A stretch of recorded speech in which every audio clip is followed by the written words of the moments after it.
वालेकुम, कैसे हैं व्यूअर्स? ठीक हैं? अच्छा बच्चों, लास्ट हमने फंडामेंटल कॉन्सेप्ट्स का टॉपिक एक मुकम्मल किया एमडी कैट के हवाले से। आज मैं एक बड़ा ही अहम टॉपिक डिस्कस करने जा रहा हूं कि जिसमें से एक क्वेश्चन लाजमी है। इस साल भी आया, तकरीबन हर साल होता है। देखने में तो टॉपिक बड़ा आसान है, लेकिन हम ज़रा उसको डिटेल से डिस्कस करेंगे।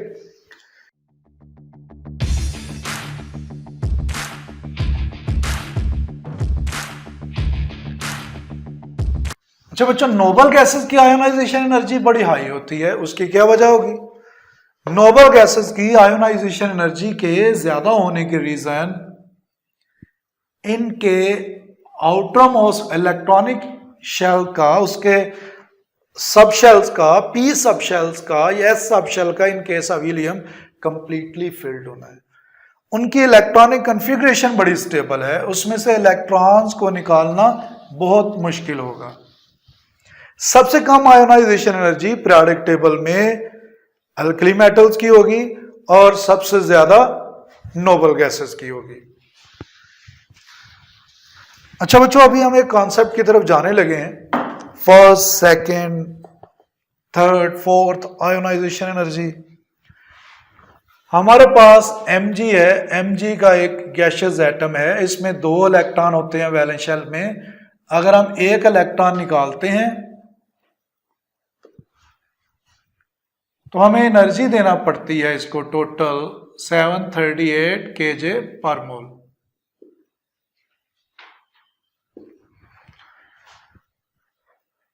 अगर हम दूसरा इलेक्ट्रॉन इसमें से निकालना चाहें इस गैशियस आयन में से, तो चाहिए तो ये कि हमें उतनी ही एनर्जी देना पड़े या उससे थोड़ी बहुत एनर्जी का फर्क होना चाहिए कि ज्यादा कम हो।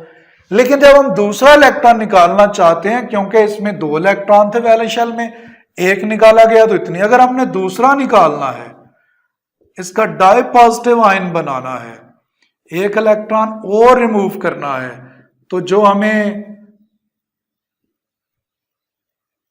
एनर्जी देना पड़ेगी वो इसकी निस्बत तकरीबन डबल हो जाएगी। ऐसा क्यों हुआ? अब एनर्जी हमें ज्यादा क्यों देनी पड़ रही है? बड़ी सिंपल सी रीजन है।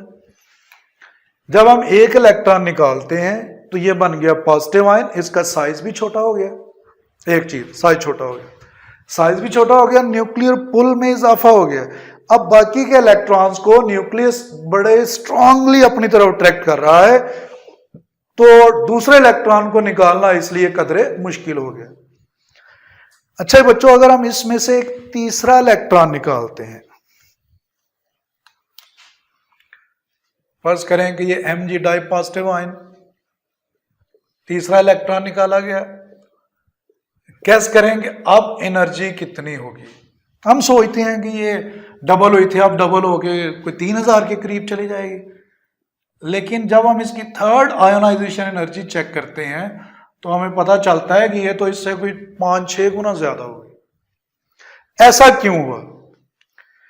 फर्स्ट से सेकंड ज्यादा समझ में आ गया, सेकंड से थर्ड ज्यादा होनी चाहिए समझ में आ गया, लेकिन इतनी ज्यादा क्यों हो गई?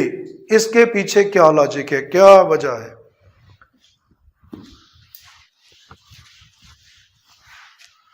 जी स्टूडेंट्स,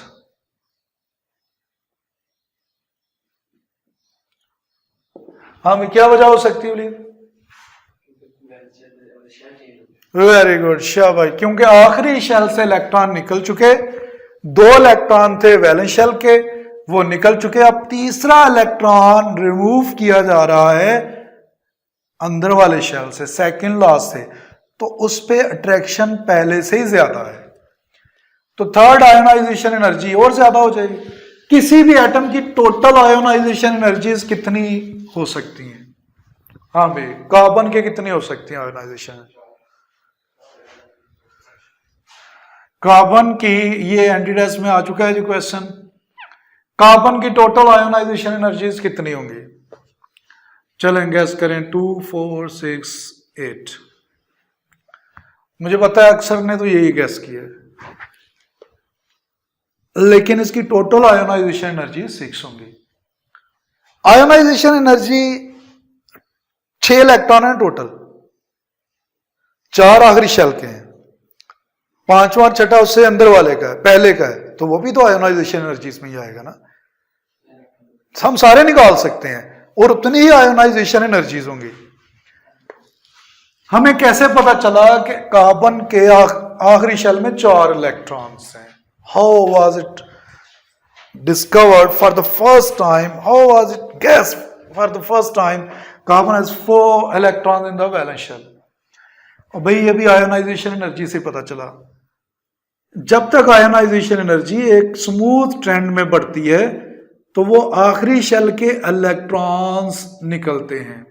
फॉर एग्जांपल, किसी एटम में पहली आयोनाइजेशन एनर्जी है 100, फिर है 300, फिर है 700 और फिर हो गई है 9000। इसका मतलब यह है कि पहला इलेक्ट्रॉन निकला आखिरी शेल से, दूसरा भी आखिरी शेल से, तीसरा भी आखिरी शेल से, लेकिन चौथा आखिरी शेल का नहीं है। It means atom has 3 valence electron. Atom के आखिरी शेल में 3 इलेक्ट्रॉन्स हैं। यह भी एंटी टेस्ट का क्वेश्चन है कि आपको कैसे पता चलेगा कि किसी एटम के वैलेंस इलेक्ट्रॉन्स टोटल कितने हैं। जहां पे आके गैप बहुत ज्यादा हो जाएगा वो आखिरी शेल से इलेक्ट्रॉन नहीं होगा, उसके अंदर वाले शेल से निकाला गया होगा। अभी एक और चीज आपने थोड़ी प्रैक्टिस करनी है। हमारे पास यहां पे है नाइट्रोजन, ऑक्सीजन और फ्लोरीन। इन 3 चीजों को मैं जरा कंपेयर करने लगा हूं। 1s2, 2s2, 2px, 2py and 2pz। इनकी इलेक्ट्रॉनिक कन्फिग्रेशंस हम लिखते हैं।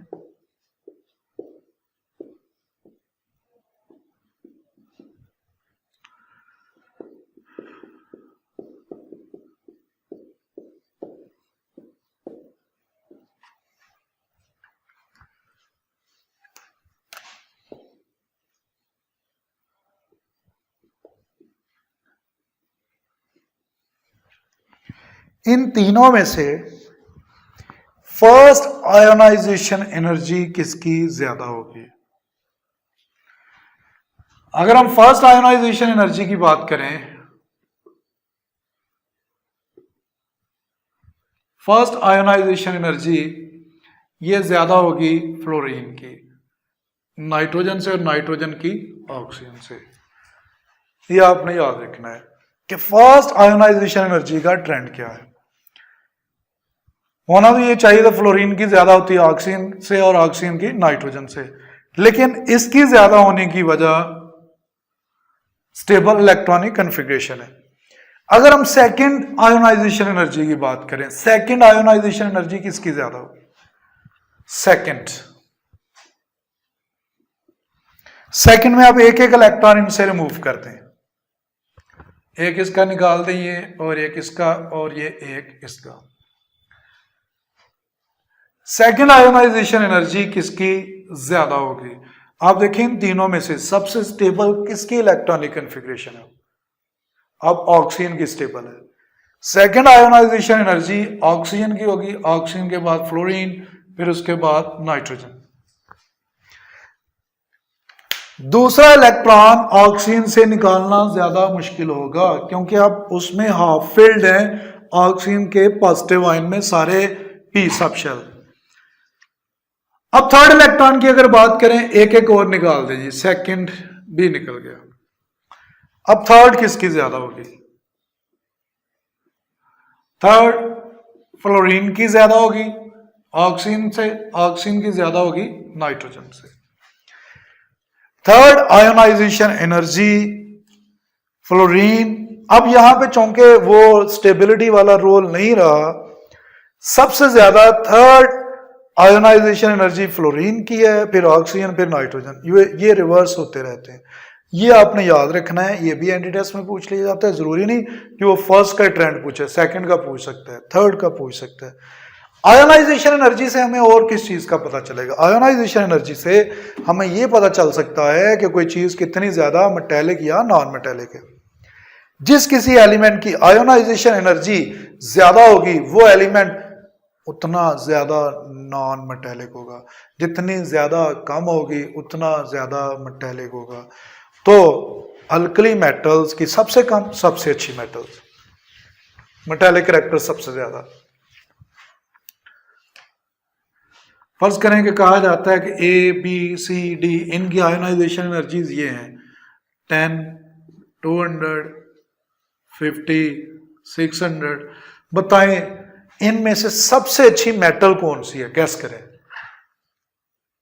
Which one is the best metal which has the most metallic character, जिसमें मेटेलिक कैरेक्टर सबसे ज्यादा है, कौन सी होगी इन चारों में से? हाँ भाई, ए बी सी डी में से कौन सा हो सकता है मेटेलिक कैरेक्टर सबसे ज्यादा? या आयोनाइजेशन एनर्जी किलो जूल पर मोल में कौन कौन होगा? ए वाला सबसे ज्यादा मेटेलिक, और सबसे ज्यादा नॉन मेटेलिक? सबसे ज्यादा नॉन मेटेलिक।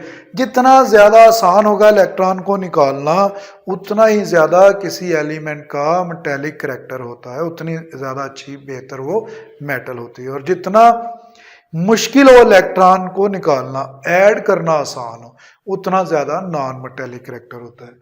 तो बच्चों ये तो थी आयोनाइजेशन एनर्जी और उससे रिलेटेड चंद कॉन्सेप्ट्स। नेक्स्ट इंशाल्लाह हम डिस्कस करेंगे इलेक्ट्रॉन एफिनिटी को। अल्लाह हाफिज बच्चों।